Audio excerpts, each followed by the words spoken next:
Hey guys, this is Josh F151 Tech back with another video. And in this video, I just wanted to make a quick video just to kind of get your guys' opinion on something. So let's actually get into this video. So as you guys can see here, I'm actually up in my attic where I have my main cellular 5G home internet set up. And I have my Waveform 4x4 antenna here facing out the attic window near the old truck stop down the road from me where the nearest cell tower is. And I also have this connected to the Chester Cheetah SDX75 gateway slash modem over there and the KMR 400 cables. So what I've actually been thinking about more, I've been thinking about my Waveform 4x4 antenna today, and I thought more about it. I thought to myself, well, since this is not really out in the elements, I don't know if this would really be a good idea or not, but it is actually like somewhat in the elements up here in the attic because we don't actually have air condition or heat up here. So I've been thinking with the fluctuation of the cold and then hot and the hot and then cold, I've been thinking to myself, well, maybe the plastic on this would eventually fail or something, and it might end up stop working altogether. It might stop working altogether.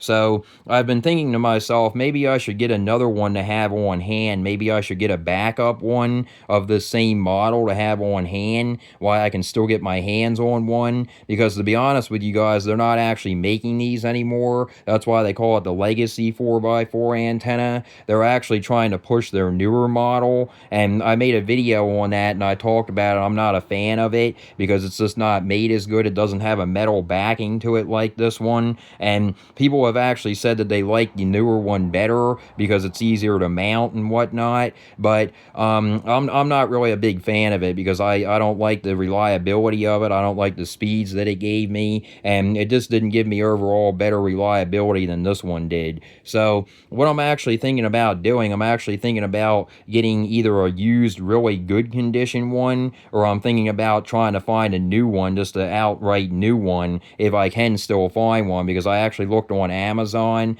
and they are actually selling one for like $200 with just the antenna itself, not the actual cables. But I don't need the cables because I already have the KMR 400 cables, so I don't really need the cables. But I wanted to get you guys' opinion on this. Do you guys think that that would be worth it? Because I really don't want to have to try to, search for one later down the road. That's the thing. I don't really want to have to try to find one of these like later down the road if I would need parts or something for it, or, whatnot. I don't even know if you can replace the parts in these. I don't think that you really can, but I've thought more about it, and like I said, it's not really physically out in the weather, but it's still somewhat out in the weather, if you will. Like with the plastic, it kind of does worry me because it's somewhat still in the weather. It's up here in the cold, and then it's in the hot, and then it's in the cold, and then it's in the hot, and vice versa. You guys get what I'm trying to say. So eventually, plastic and stuff like that is most likely going to break down when it's in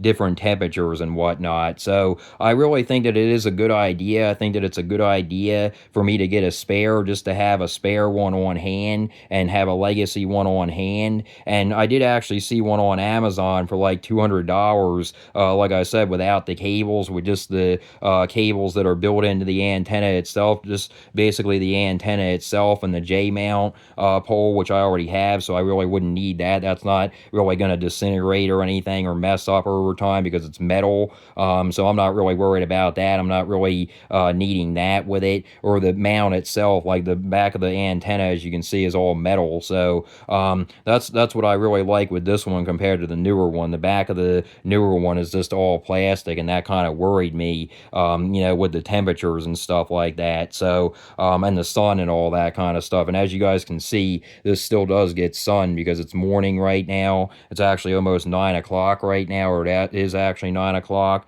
And as you can see, it's still getting some sun beat down on it. So I really do think that this is a good idea, and I really want you guys to tell me what you guys think down below in the comments. I think I'm going to either get one used in really good condition, either on eBay or Facebook yard sale, or I'll just end up getting a brand new one and put it to the side, and I'll go with that. But I really do think that this is a good idea because I really don't want to mess up my setup. I don't want to really have any anything risk getting in the way of my setup, because I really do like this setup, the Waveform 4x4 legacy antenna connected to the KMR 400 cables and then connected to the Chester Cheetah SDX75 gateway / modem over there. So I really don't want to risk having to use one of their newer Waveform 4x4 antennas if I can help it. So I really do think it's a good idea, but definitely let me know down below in the comments what you guys think. Do you guys think that it's a good idea? Do you guys think that I should get a used one in really good condition, or do you guys think that I should actually get a brand new one and have a brand new one on hand? Definitely let me know what you guys think. So that's basically the video, guys, like I said, and I do have a video on my channel talking about the differences between these two. I did do somewhat of a comparison video, why I think the legacy 4x4 antenna is better, and I still do. If you guys can find one, if you guys can find a legacy one, I would say go for it. I would say go for it over the newer Waveform 4x4 antenna, because it's way better in my opinion. So I would definitely go for it with the older one. I would definitely stick with the legacy antenna, and I would definitely not go with the newer one. So that's just me, but I did testing and I didn't see any like speed boost or reliability boost or anything, and like I said, it actually gave me worse speed. So I would definitely stick with the legacy antenna, especially if you already have one, and maybe even look into getting a backup one to have it on hand, because like I've said before, in other videos I've said this, there's like with cellular home internet, it's kind of like you can't always have your cake and eat it too, and like newer things out there, there's newer antennas and stuff out there, and sometimes they're not better. Like they say, if it's not broke, then don't try to fix it. So this is definitely one of those circumstances. So but definitely let me know down below in the comments what you guys think, and I'll definitely be making more videos, so definitely stick around for those, because they'll be coming. But like I said, just wanted to get this video out there. If you guys like this video, please like and subscribe, and until next time, guys.